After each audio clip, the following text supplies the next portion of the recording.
Hello everyone, welcome back. ഇന്നത്തെ നമ്മുടെ topic എന്ന് വെച്ചാൽ വളരെ ഇൻട്രസ്റ്റിംഗ് ആയിട്ട് ടോപ്പിക്കാണ്. അതായത് middle class mentality in trading. ഒരു മിഡിൽ ക്ലാസ് മെൻറ്റാലിറ്റി ആയിട്ട് നമ്മൾ ട്രേഡിങ്ങിനെ അപ്രോച്ച് ചെയ്താലുള്ള കുഴപ്പങ്ങളാണ് ഇന്നത്തെ വീഡിയോക്കകത്ത് ഡിസ്കസ് ചെയ്യാൻ പോകുന്നത്. അപ്പോൾ ഇത് ഉറപ്പായിട്ടും ഒരുപാട് ആൾക്കാർക്ക് യൂസ്ഫുൾ ആവുന്ന വീഡിയോ ആയിരിക്കും. അതുകൊണ്ട് തീർച്ചയായും വീഡിയോ ഫുള്ളായിട്ട് കണ്ടു നോക്കുക. ഇപ്പോൾ ഈ മിഡിൽ ക്ലാസ് മൈൻഡ് സെറ്റ് എന്ന് പറയുന്നത് വളരെ പോപ്പുലർ ആയിട്ടുള്ള സംഭവമാണ്. അതായത് മിഡിൽ ക്ലാസ് എപ്പോഴും മിഡിൽ ക്ലാസ് ആയിട്ട് തന്നെ നിൽക്കുന്നു. എത്ര തലമുറ കഴിഞ്ഞാലും മിഡിൽ ക്ലാസ് എന്നും മിഡിൽ ക്ലാസ് ആയിട്ട് തന്നെ നിൽക്കുന്നു. അപ്പം മിഡിൽ ക്ലാസ് മെൻറ്റാലിറ്റി എന്ന് പറഞ്ഞ ഒരു വളർച്ച ഉണ്ടാകാത്തൊരു മെൻറ്റാലിറ്റിയാണ് എന്നാണ് പൊതുവെ പറയുന്നത്. അതായത് റിപ്പീറ്റഡ് ആയിട്ട് എല്ലാ തലമുറയിലും റിപ്പീറ്റഡ് ആയിട്ട് സെയിം കാര്യങ്ങൾ ചെയ്യുമ്പോഴത്തേക്കും അവിടെ സാമ്പത്തിക ഉയർച്ചകൾ ഒരിക്കലും ഉണ്ടാകുന്നില്ല. അപ്പം അങ്ങനെ ഒരു കാറ്റഗറിയാണ് മിഡിൽ ക്ലാസ് കാറ്റഗറി എന്ന് പറയുന്നത്. ഇതൊരു മെൻറ്റാലിറ്റിയാണ്. പക്ഷേ ലോവർ ക്ലാസ്സിലോട്ടോ അപ്പർ ക്ലാസ്സിലോട്ടോ വരുമ്പോൾ ആ ഒരു പ്രശ്നം ഒരിക്കലും ഉണ്ടാകത്തില്ല. ഇപ്പോൾ ലോവർ ക്ലാസ്സിലുള്ള ആൾക്കാർക്കാണെങ്കിൽ അവർക്ക് നല്ല രീതിയിൽ സാമ്പത്തിക ഉയർച്ച ഉണ്ടാക്കണമെന്നുണ്ടെങ്കിൽ അവർ ഏതറ്റം വരെ അതിന് വേണ്ടി പോകും. റിസ്ക് എടുക്കാൻ കൂടുതൽ കപ്പാസിറ്റി ഉള്ള ആൾക്കാരായിരിക്കും ലോവർ ക്ലാസ്. കാരണം അവർക്ക് നഷ്ടപ്പെടാൻ പ്രത്യേകിച്ചൊന്നുമില്ല. ലോവർ ക്ലാസ് ആൾക്കാർക്ക് നഷ്ടപ്പെടാനൊന്നുമില്ലെന്നല്ല പറഞ്ഞ് അവർക്ക് വളരെ കുറച്ച് നഷ്ടത്തിൽ അവർക്ക് കൂടുതൽ ലാഭം ഉണ്ടാക്കാനുള്ള ഒരു മൈൻഡ് സെറ്റ് അവർക്കുണ്ട്. അതാണ് അതിൻ്റെ പ്രത്യേകത. അപ്പോൾ ഈ ലോവർ ക്ലാസ് ആൾക്കാരെയും അപ്പർ ക്ലാസ് ആൾക്കാരിൽ നിന്ന് വ്യത്യസ്തമായിട്ട് നിൽക്കുന്നത് വെച്ചാൽ മിഡിൽ ക്ലാസ് ആൾക്കാരുടെ മൈൻഡ് സെറ്റാണ്. ആ ഒരു മെൻറ്റാലിറ്റി ഉണ്ട്. ആ ഒരു മെൻറ്റാലിറ്റിയാണ് പല ആൾക്കാരെയും ഒരു സാമ്പത്തികമായിട്ട് ഉയരാൻ സഹായിക്കാത്തത്. അപ്പോൾ ഇതെന്തൊക്കെയാണെന്ന് നമുക്ക് പോയിന്റ് ബൈ പോയിന്റ് പറയാം. എന്നാൽ മാത്രമല്ല എങ്ങനെയാണ് ട്രേഡിങ്ങിനെ അഫക്റ്റ് ചെയ്യുന്നത് നമുക്ക് പറയാൻ പറ്റത്തുള്ളൂ. ഒന്നാമത്തെ കാര്യം മിഡിൽ ക്ലാസ് ആൾക്കാർ സ്റ്റെബിലിറ്റിയും സെക്യൂരിറ്റിക്കാണ് കൂടുതൽ ഇമ്പോർട്ടൻസ് കൊടുക്കുന്നത്. അത് റിസ്ക് ടേക്കിംഗ് മെൻറ്റാലിറ്റി വളരെ കുറവായിരിക്കും മിഡിൽ ക്ലാസ് ആയിട്ടുള്ള ആൾക്കാർക്ക്. അപ്പോൾ ട്രേഡിംഗ് എന്ന് പറഞ്ഞാൽ ഫിസ്ക് ഇൻവോൾവ് ആയിട്ടൊരു സംഭവമാണ്. അപ്പോൾ റിസ്ക് അതിനകത്ത് എത്ര പരമാവധി കുറയ്ക്കാവോ അത്രയും കുറച്ചിട്ടാണ് മിഡിൽ ക്ലാസ് ആൾക്കാർ അതിനെ അപ്രോച്ച് ചെയ്യുന്നത്. അപ്പോൾ ട്രേഡിംഗ് എന്ന് പറയുന്നത് റിസ്ക് ഉള്ളൊരു ഫീൽഡാണ്. അപ്പോൾ ഒരു മിഡിൽ ക്ലാസ് ബിലീഫായിട്ട് അത്ര ഒത്തുപോകാത്തൊരു മേഖലയാണ് ട്രേഡിങ്. അപ്പോൾ ഈ റിസ്ക് എടുക്കാൻ പറ്റത്തില്ലാത്തെന്ന് പറഞ്ഞിട്ട് വേറെ കാര്യങ്ങളുണ്ട്. അതായത് ഫിയർ ഓഫ് ലോസ്. അപ്പം നഷ്ടപ്പെടുത്താൻ അവർക്ക് പറ്റത്തില്ല. അതാണ് മിഡിൽ ക്ലാസ്സുകാരുടെ ഏറ്റവും വലിയ പ്രശ്നം. അതായത് നഷ്ടപ്പെടുത്തിക്കൊണ്ട് ഒരു കാര്യം ഗെയിൻ ചെയ്യാൻ അവർക്ക് ഭയങ്കര ബുദ്ധിമുട്ടായിരിക്കും. ഉള്ളതും കൂടെ പോവോ എന്നുള്ളൊരു ഭയം. ആ ഒരു ഭയം ഉണ്ടെങ്കിൽ ഒരിക്കലും നമുക്ക് ഗ്രോത്ത് ഉണ്ടാകത്തില്ല. അതാണ് മിഡിൽ ക്ലാസ്സുകാർ റിസ്ക് എടുക്കാൻ സമ്മതിക്കാത്ത കുറച്ച് കാര്യം. റിസ്ക് എടുത്താൽ മാത്രമേ നമുക്ക് അതിന് ഈക്വലായിട്ട് റിവാർഡ് ഉണ്ടാകത്തുള്ളൂ. റിസ്ക് എടുക്കുന്നില്ലെങ്കിൽ സ്വാഭാവികമായിട്ട് നമുക്ക് റിവാർഡ് ഉണ്ടാകത്തില്ല. അപ്പോൾ മിഡിൽ ക്ലാസ് മെൻറ്റാലിറ്റി എന്ന് പറയുന്നത് നമുക്ക് മാക്സിമം റിസ്ക് ഒഴിവാക്കുക, അല്ലെങ്കിൽ റിസ്ക് എടുക്കാതിരിക്കുക. റിസ്ക് എടുക്കാതെ ഏറ്റവും സേഫായിട്ട് എങ്ങനെ ലൈഫ് മുന്നോട്ട് കൊണ്ടുപോകുക, അതാണ് മിഡിൽ ക്ലാസ്സുകാർ ആഗ്രഹിക്കുന്നത്. ഇപ്പോൾ ഒന്നോ രണ്ടോ ജനറേഷനായിട്ട് മിഡിൽ ക്ലാസ്സിൽ തന്നെ നിൽക്കുന്ന ഒരാളാണെങ്കിൽ അവരുടെ അച്ഛനോ അല്ല അമ്മയ്ക്കോ അല്ലെങ്കിൽ ഗ്രാൻഡ് പേരൻസിനോ ഒക്കെ ഇതേ സിമിലർ മെൻറ്റാലിറ്റിയുള്ള ആൾക്കാരായിരിക്കും. അവരൊരിക്കലും റിസ്കിനെ പ്രൊമോട്ട് ചെയ്തില്ല. പരമാവധി സേഫ് ആൻഡ് സെക്യൂർ ആയിട്ട് കാര്യങ്ങൾ ചെയ്യാനായിരിക്കും അവർ പ്രൊമോട്ട് ചെയ്യുന്നത്. അതായത് ഒരു നല്ലൊരു ജോലി, നല്ലപോലെ പഠിക്കുക, നല്ലൊരു ജോലി ഉണ്ടാക്കുക, ആ ജോലിയിൽ നിന്ന് കിട്ടുന്ന പൈസ കൊണ്ട് സുഖമായിട്ട് ജീവിക്കുക. ആ ഒരു സിംഗിൾ ഇൻകത്തിൽ നിന്ന് എല്ലാ ചിലവുകളും നോക്കി കിട്ടുന്ന കുറച്ച് പൈസ FD ഇടുക, അല്ലെങ്കിൽ കുറച്ച് സ്ഥലം മേടിക്കുകയോ, അങ്ങനത്തെ ഒരു സംഭവം ചെറിയ ചെറിയ സേവിങ്സ് ഉണ്ടാക്കി വെക്കുക. ഇതാണ് എല്ലാ മിഡിൽ ക്ലാസ്സുകാരും ചെയ്യുന്നത്.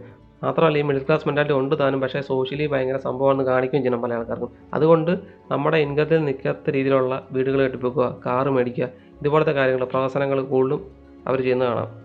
അതുകൊണ്ട് റിസ്ക് എടുക്കുക എന്നുള്ള സംഭവത്തെ അവരുടെ കുടുംബത്തിന് ആരും തന്നെ പ്രോത്സാഹിപ്പിക്കത്തില്ല. ഒരാൾ റിസ്ക് എടുക്കാൻ തുനിഞ്ഞാൽ പോലും പരമാവധി അവരെ പിന്തിരിപ്പിക്കാനായിരിക്കും കുടുംബത്തിലുള്ള ആൾക്കാർ ശ്രമിക്കുന്നത്. ഇനിയിപ്പോൾ മിഡിൽ ക്ലാസ് ആൾക്കാരായതുകൊണ്ട് തന്നെ അവരുടെ പേരൻസോ അല്ലെങ്കിൽ ഗ്രാൻഡ് പേരൻസോ ഒക്കെ ഒരു നല്ലൊരു ജോബ് പൊസിഷൻ ചെയ്യുന്ന ആൾക്കാരായിരിക്കും. അപ്പോൾ അവരുടെ കൂടെയുള്ള ആൾക്കാർ ചിലപ്പോൾ ഷെയർ മാർക്കറ്റിലൊക്കെ ഇൻവെസ്റ്റ് ചെയ്തിട്ടുണ്ടായിരിക്കും. അപ്പോൾ എൻ്റെ ഒരു കോളീഗ് ഇന്നൊരു കമ്പനിയിൽ ഇൻവെസ്റ്റ് ചെയ്തിരുന്നു, ഇത്ര രൂപ ഇൻവെസ്റ്റ് ചെയ്തു, പക്ഷേ സ്വാഭാവികമായിട്ട് നഷ്ടം വന്നു. അപ്പോൾ ഷെയർ മാർക്കറ്റ് എന്ന് പറഞ്ഞാൽ ഉടായ്പ പിടിച്ച പരിപാടിയാണ്. അവിടെയൊക്കെ കൊണ്ട് പൈസ കിട്ടുകഴിഞ്ഞാൽ ഉറപ്പായിട്ട് നിങ്ങളുടെ പൈസ നഷ്ടപ്പെട്ടു പോകത്തേ ഉള്ളൂ. അങ്ങനത്തെ ഭയങ്കര നെഗറ്റീവായുള്ള കാര്യങ്ങളാക്കി ഇവർ പറയാൻ ശ്രമിക്കുന്നത്. അപ്പോൾ റിസ്ക് എടുക്കാൻ ആഗ്രഹിക്കുന്ന ഒരാളാണ് നിങ്ങളെന്ന് ചോദിച്ചു, സ്വാഭാവികമായിട്ടും നിങ്ങൾക്ക് ഈ നെഗറ്റിവിറ്റി എല്ലാം വരുമ്പോഴത്തേക്കും നിങ്ങൾ ആ റിസ്കിൽ നിന്ന് പിന്മാറും. വീണ്ടും സേഫ്റ്റി ആൻഡ് സെക്യൂർ എന്നുള്ള സെറ്റപ്പിലോട്ട് വീണ്ടും നീങ്ങും. അപ്പോൾ അതാണ് മിഡിൽ ക്ലാസ് മെൻറ്റാലിറ്റി എന്ന് പറയുന്നത്. അപ്പോൾ ആ ഒരു മെൻറ്റാലിറ്റി ഉണ്ടെങ്കിൽ ഒരിക്കലും ലൈഫിൽ ഗ്രോത്ത് ഉണ്ടാകത്തില്ല. എവിടെയാണോ നിൽക്കുന്നത് അവിടെ തന്നെ നിൽക്കും. ആ സാമ്പത്തികമായിട്ട് ഉയർച്ച ഒരിക്കലും ഉണ്ടാകത്തില്ല. ഉള്ള സാമ്പത്തികം അങ്ങനെ തന്നെ പൊയ്ക്കൊണ്ടിരിക്കും. അതാണ് മിഡിൽ ക്ലാസ് മെൻറ്റാലിറ്റി. പിന്നെ ഇത് ട്രേഡിങ്ങിലോട്ട് വരുമ്പോൾ എങ്ങനെ അഫക്റ്റ് ചെയ്യുന്ന പറയുമ്പോൾ വളരെ ചെറിയൊരു പ്രോഫിറ്റ് കാണുമ്പോഴത്തേക്കും സ്വാഭാവികമായിട്ട് എക്സിറ്റ് ചെയ്യാനുള്ള ടെൻഡൻസി വില കൂടുതലായിരിക്കും. മാത്രമല്ല കൂടുതൽ റിസ്ക് ഒന്നും എടുക്കത്തില്ല. ചെറിയ ചെറിയ റിസ്കിൽ ചെറിയ ചെറിയ റിവാർഡ്, അതാണ് ആഗ്രഹിക്കുന്നത്. പക്ഷേ ഷെയർ മാർക്കറ്റ് അങ്ങനെയല്ല. ചെറിയ റിസ്കിൽ ഒരിക്കലും നല്ല റിവാർഡ് കിട്ടത്തില്ല. അത്യാവശ്യം റിസ്ക് കൂടുതലെടുത്താൽ മാത്രമേ ഉള്ളൂ അവിടെ റിവാർഡ് കിട്ടത്തുള്ളൂ. അപ്പോൾ ഇതും ഒരു മിഡിൽ ക്ലാസ് മൈൻഡ് സെറ്റ് തന്നെ അങ്ങനെ ടാലി ആയിട്ട് പോകത്തില്ല. അപ്പോൾ ഏതെങ്കിലും സമയത്ത് അവരെ നിർത്തി പോകാൻ അല്ലെന്നുണ്ടെങ്കിൽ നഷ്ടം ഉണ്ടാക്കാനുള്ള സാധ്യത വളരെ കൂടുതലാണ്. പിന്നെ ഏറ്റവും കൂടുതൽ മിഡിൽ ക്ലാസ് ആൾക്കാരെ കണ്ടുവരുന്ന ടെൻഡൻസിയാണ് ഫിക്സഡ് ഇൻകം. ഫിക്സഡ് ഇൻകം ആണ് ഏറ്റവും കൂടുതൽ ആൾക്കാർ ആഗ്രഹിക്കുന്നത്. ഇപ്പോൾ ഷെയർ മാർക്കറ്റ് പോലെ ഫീൽഡ് എന്ന് പറയുന്നത് നമുക്ക് ഫിക്സഡ് ആയിട്ട് ഇൻകം കിട്ടത്തില്ല. അപ്പോൾ ഒരു ജോബ് എന്ന് പറയുമ്പോൾ അതിന് സെക്യൂരിറ്റി ഉണ്ട്, മാത്രമല്ല ഫിക്സഡ് ഇൻകം ആയിരിക്കും. അപ്പോൾ നമുക്ക് കാര്യങ്ങൾ സ്കെയിൽ ചെയ്യാൻ വളരെ എളുപ്പമായിരിക്കും. പക്ഷേ ബിസിനസ് എന്ന് പറയുന്നത് അവിടെ ഫിക്സഡ് ഇൻകം ആയിരിക്കുന്നില്ല. ചിലപ്പോൾ ഇൻകം കൂടുതൽ കിട്ടും, ചിലപ്പോൾ കുറഞ്ഞ് കിട്ടും. ഇപ്പോൾ ഒരു ആവറേജ് ഇൻകം ആയിരിക്കും നടക്കുന്നത്. ചിലപ്പോൾ ലോസുകളുണ്ടാകും, അങ്ങനെ പ്രശ്നങ്ങളൊക്കെ ഉണ്ട്. അപ്പോൾ ഈ ഒരു സംഭവമായിട്ട് ഒരിക്കലും അവർക്ക് കോപ്പപ്പ് ചെയ്ത് പോകാൻ പറ്റത്തില്ല. അവരുടെ മൈൻഡിൽ എപ്പോഴും ഒരു ഫിക്സഡ് ഇൻകം കിട്ടണം. ഇങ്ങനെ ഇപ്പം ഭയങ്കര ചിട്ടയോടെ അല്ലെങ്കിൽ ഭയങ്കര വിഷ്വലി ഭയങ്കരമായിട്ട് കാണാൻ പറ്റുന്ന രീതിയിലുള്ളൊരു ഗ്രാഫ് ആയിരിക്കും അവരുടെ മനസ്സിലുള്ളത്. പക്ഷേ ഒരു ബിസിനസ്സിൻ്റെ ഗ്രാഫ് എന്ന് വെച്ചാൽ അങ്ങനെയല്ല. അത് കയറി ഇറങ്ങി നിൽക്കുന്ന ഒരു ഗ്രാഫ് ആയിരിക്കും.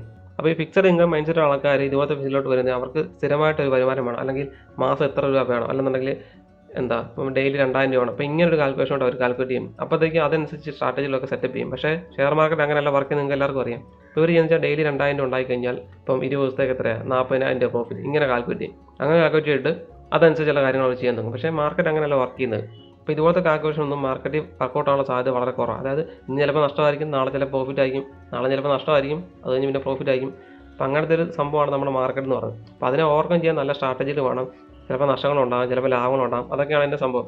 അപ്പോൾ നഷ്ടം ഉണ്ടാകുമ്പോഴത്തേക്കും നമ്മുടെ മനസ്സിനെ അതിനെ പാകപ്പെടുത്തുക, ലാഭം ഉണ്ടാകുമ്പോഴത്തേക്കും ഓവർ എക്സൈറ്റഡ് ആകാതിരിക്കുക, അങ്ങനെ കാര്യങ്ങളൊക്കെ നമ്മൾ ഉറപ്പാണ് ശ്രദ്ധിക്കണം. പക്ഷേ ഈ ഫിക്സഡ് ഇൻകം മൈൻഡ് സെറ്റ് ആൾക്കാർക്ക് ഇത് അങ്ങോട്ട് വർക്കൗട്ട് ആകാൻ കുറച്ച് ബുദ്ധിമുട്ടാണ്. ഈ fixed income mind set middle class ആൾക്കാർ ഒരുപാട് കണ്ടുവരുന്ന സംഭവമാണ്.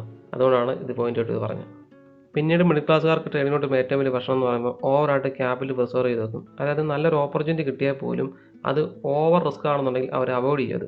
ഇപ്പോൾ ഷെയർ മാർക്കറ്റ് അറിയുന്ന ആൾക്കറിയാം, ചില ദിവസങ്ങളിൽ അല്ലെങ്കിൽ ചില മാസങ്ങളിൽ നല്ല പൊട്ടൻഷ്യൽ കിട്ടുന്ന മൂവൊക്കെ ഉണ്ടായിരിക്കും, അതായത് നല്ലൊരു റിവാർഡ് കിട്ടുന്നൊരു സംഭവമൊക്കെ ഉണ്ടായിരിക്കും. പക്ഷേ അവിടെ നമ്മൾ വെക്കുന്ന റിസ്ക് കുറച്ച് ഹൈ ആയിരിക്കണം. നോർമലി നമ്മൾ വെക്കുന്ന റിസ്കിനൊക്കെ കുറച്ച് ഹൈ റിസ്ക് വെച്ചാൽ മാത്രമേ ഉള്ളൂ നമുക്ക് ആ റിവാർഡ് കിട്ടുന്നത്. മിഡിൽ ക്ലാസ് മൈൻഡ് സെറ്റ് എന്ന് പറയുമ്പോഴത്തേക്കും അവരെപ്പോഴും ലോ റിസ്ക് ആണ് എപ്പോഴും ഫോക്കസ് ചെയ്യുന്നത്. അതുകൊണ്ട് ഇടയ്ക്ക് ഒരു ഹൈ റിസ്ക് സംഭവം വന്നാൽ പോലും അവരത് ചെയ്യാനുള്ള സാധ്യത വളരെ കുറവാണ്. അപ്പം അങ്ങനെ വരുമ്പോൾ കുഴപ്പമെന്ന് പറയുമ്പോഴത്തേക്കും ഒരു നല്ല ലാഭം കിട്ടുന്ന ഒരു ഓപ്പർച്യൂണിറ്റി അവർ മനഃപൂർവ്വം മിസ്സായി കളയും. ഇപ്പം മാർക്കറ്റ് എപ്പോഴും ഒരേ കണ്ടീഷൻ നിൽക്കുന്ന ഒരു സംഭവമല്ല. നല്ല ഓപ്പർച്യൂണിറ്റി വരുമ്പോൾ ഉറപ്പായിട്ടും മാർക്കറ്റിൽ നല്ല റിവാർഡ് എടുക്കാൻ നോക്കണം. അതാണ് മാർക്കറ്റിൻ്റെ പ്രത്യേകത. അപ്പം നമ്മൾ ഏത് സ്ട്രാറ്റജി ഒരു ഫിക്സഡ് സെറ്റപ്പായിട്ടുള്ള സ്ട്രാറ്റജി ചെയ്താൽ പോലും മാർക്കറ്റ് നല്ലൊരു ബൂം ഉണ്ടാകുമ്പോഴത്തേക്കും, അല്ലെങ്കിൽ മാർക്കറ്റ് നമ്മളെ ഫേവറബിളായിട്ട് സൈഡിലോട്ട് പോകാൻ നിൽക്കുകയാണെന്നുണ്ടെങ്കിൽ ഉറപ്പായിട്ടും നല്ല റിവാർഡ് നമ്മൾ എടുക്കുക തന്നെ ചെയ്യണം.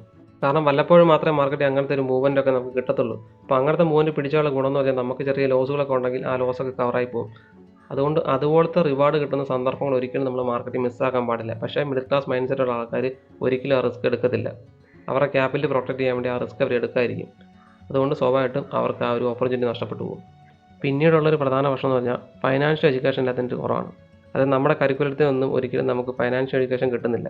നമ്മുടെ സ്കൂളിൽ അത് പഠിപ്പിക്കാത്തതുകൊണ്ട് തന്നെ നമുക്ക് ഫൈനാൻഷ്യലി എങ്ങനെയാണ് കാര്യങ്ങളൊന്നും ചെയ്യുന്നത് നമ്മളെവിടെയും പഠിക്കുന്നില്ല.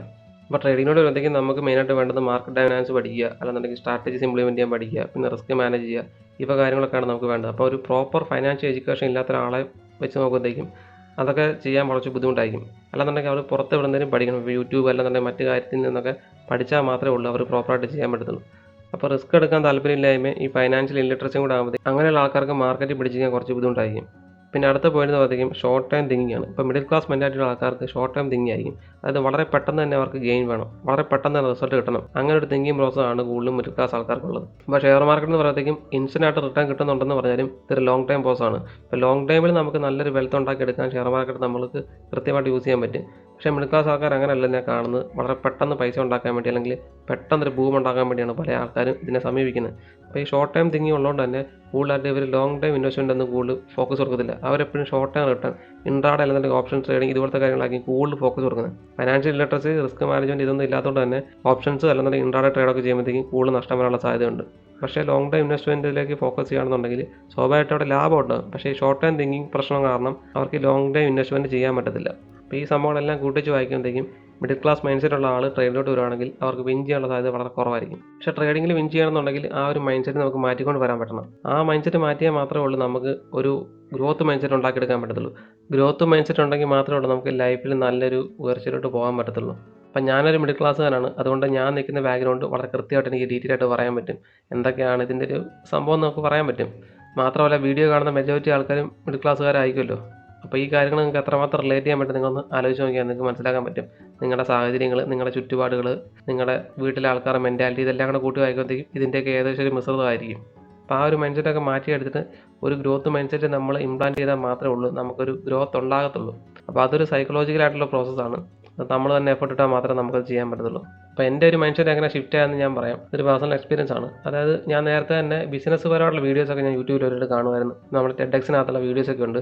ഇപ്പോൾ ഒരുപാട് ഓൺട്രപ്രണേഴ്സ്, അപ്പോൾ ഇവരുടെയൊക്കെ ഒരു ഇൻ്റർവ്യൂസ് ഒക്കെ കാണുമ്പോഴത്തേക്കും അവരുടെ ഒരു ഓവറോൾ മൈൻഡ് സെറ്റ് നമുക്ക് പറയാൻ പറ്റും. അവരുടെ ഒരു അപ്രോച്ച് എങ്ങനെ കൃത്യമായിട്ട് മനസ്സിലാക്കാൻ പറ്റും. നമ്മുടെ ചുറ്റും നിൽക്കുന്ന ആൾക്കാർ പറയുന്ന കാര്യങ്ങളായിരിക്കത്തില്ല അവർ പറഞ്ഞത്. നമ്മുടെ ചുറ്റും നിൽക്കുന്ന ആൾക്കാർ കാര്യങ്ങൾ അഡ്രസ്സ് ചെയ്യുന്ന രീതിയിലായിരിക്കത്തില്ല അവർ ആ കാര്യങ്ങൾ അഡ്രസ്സ് ചെയ്യുന്നത്. അപ്പം നമ്മുടെ ചുറ്റും നിൽക്കുന്ന ആൾക്കാർ എല്ലാത്തിനും പ്രശ്നങ്ങൾ കാണുമ്പോഴത്തേക്കും അവരതെല്ലാം ഒരു ഓപ്പർച്യൂണിറ്റി ആയിട്ട് കാണും. അതാണ് ബിസിനസ്സുകാരുടെ പ്രത്യേകത. ഇപ്പോൾ ട്രേഡിംഗ് എന്ന് പറയുമ്പോഴത്തേക്കും നമുക്ക് മൊത്തത്തിലൊരു മൈൻഡ് സെറ്റ്, ഒരു ബിസിനസ് മൈൻഡ് സെറ്റ് ഉണ്ടെങ്കിൽ മാത്രമേ ഉള്ളൂ നമുക്കിവിടെ ഒരു ഗ്രോത്ത് ഉണ്ടാകത്തുള്ളൂ. അപ്പം നമ്മൾ ആ ഒരു സെൽഫ് ട്രാൻസ്ഫോർമേഷന് വിധേയമാകണം. അപ്പോൾ ഇതൊരു പ്യുവർലി സൈക്കോളജിക്കലായിട്ട് പ്രോസസ്സാണ്. അപ്പം നമ്മൾ ആ ഒരു സൈക്കോളജിക്കൽ പ്രോസസ്സ് വഴി നമ്മുടെ മൈൻഡ് സെറ്റ് ഒന്ന് മാറ്റിയെടുക്കാൻ പറ്റുകയാണെന്നുണ്ടെങ്കിൽ നമുക്ക് ഉറപ്പായിട്ടും ബിസിനസ് അല്ലെന്നുണ്ടെങ്കിൽ ട്രേഡിംഗ് ഏത് കരിയറിൽ വേണമെങ്കിലും നമുക്ക് അടിപൊളിയാകാൻ പറ്റും. അപ്പോൾ ഈ മിഡിൽ ക്ലാസ് മെൻറ്റാലിറ്റി എങ്ങനെയാണ് മാറ്റിക്കൊണ്ട് വരുന്നത്, മാത്രമല്ല എന്തൊക്കെ കാര്യങ്ങൾ ചെയ്താൽ, എന്തൊക്കെ ടിപ്സ് നമ്മൾ ഉപയോഗിച്ച് കഴിഞ്ഞാൽ ഈ ഒരു ഷിഫ്റ്റ് നമുക്ക് ഉണ്ടാക്കിയെടുക്കാൻ പറ്റുന്നതിനെ പറ്റി ഞാൻ അടുത്ത വീഡിയോക്കകത്ത് ഞാൻ എക്സ്പ്ലെയിൻ ചെയ്ത് പറയാം. കാരണം ഇതിൻ്റെ സൊല്യൂഷൻ ഉണ്ട്. എല്ലാ പ്രശ്നങ്ങൾക്കും ഒരു സൊല്യൂഷൻ ഉണ്ടല്ലോ. അപ്പോൾ അടുത്ത വീഡിയോക്കകത്ത് ഞാൻ സൊല്യൂഷനായിട്ട് വരാം. അപ്പോൾ അതുവരെ happy trading, happy investing. See in the next video.